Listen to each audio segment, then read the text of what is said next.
Jimmy Buffett's Margaritaville, and that's the solo by the marimba and the recorder back to back.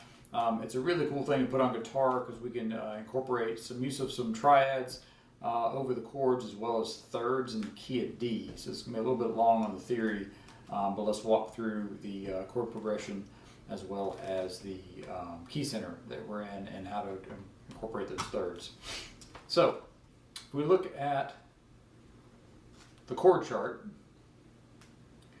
you've got 4 bars of D, followed by another 2 bars of D, 2 bars of A, G, A7, D, A with the C in the bass, that's just an A, G with the B in the bass, it's just a G, A7 sus to A7, that's just an A7, and ending on a D. Those are all the 1, the 4, and the 5 in the key of D. So since we're in the key of D, we're actually looking at thirds.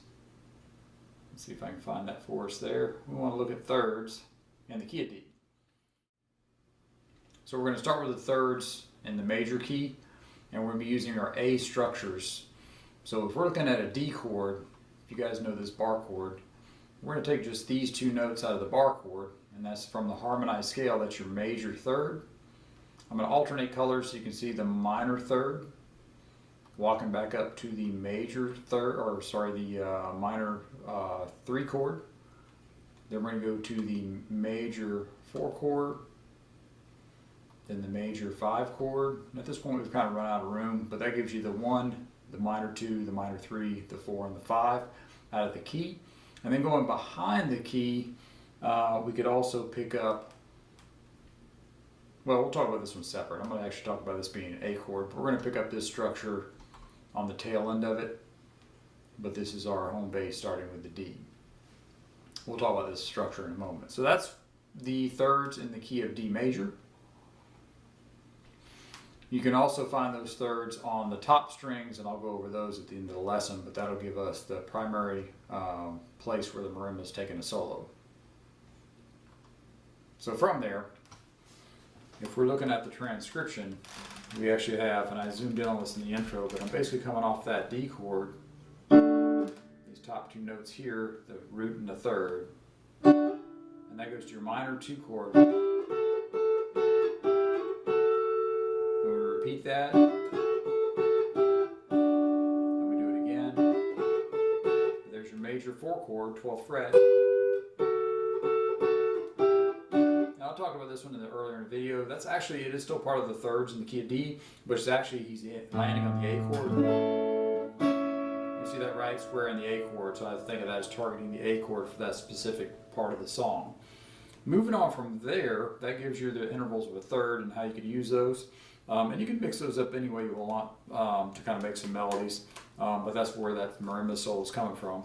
And then when it hits the G chord, we actually take a D structure, move it up to the 8th fret. Then the A chord, we move up another whole step. So now I'm on the 10th fret A. And then we have just a little lick out of the D major pentatonic. See, I'm kind of hitting that F structured. So I got the major pentatonic in that particular section of the fretboard. There's a lot of concepts under here. I really wanted to focus mainly on the thirds, but I'm going to give you the whole solo.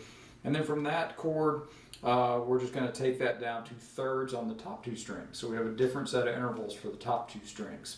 So let's look at that one real quick. We take, for the top 2 strings, we take a D structure. Everybody knows that D chord.